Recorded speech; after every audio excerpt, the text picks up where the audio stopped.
نحمده ونصلي على رسوله الكريم اما بعد فاعوذ بالله من الشیطان الرجیم بسم اللہ الرحمن الرحیم۔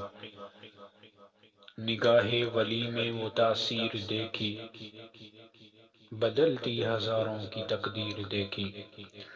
معزز سامعین گرامی، آج ہم آپ کے سامنے جس ہستی کا ذکر کر رہے ہیں ان کا نام نامی، اسم گرامی حضرت پیر مہر علی شاہ ہے۔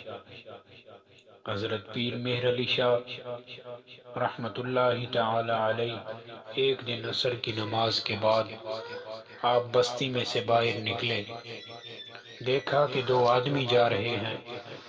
آپ نے پوچھا کہاں جا رہے ہو؟ انہوں نے عرض کی ہم مدینے جا رہے ہیں۔ آپ نے فرمایا مدینہ ادھر تو نہیں۔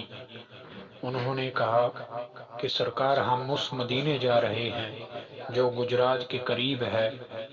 آپ نے فرمایا تم لوگ اس مدینے کیوں نہیں جاتے جو جنت سے افضل ہے؟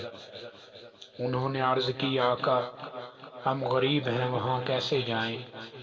آپ کے چہرہ اقدس پر جلال فقر رقص کرنے لگا اور فرمایا وہ دیکھو سامنے کیا ہے؟ انہوں نے سامنے نگاہ اٹھائی تو روضہ مصطفیٰ سامنے تھا۔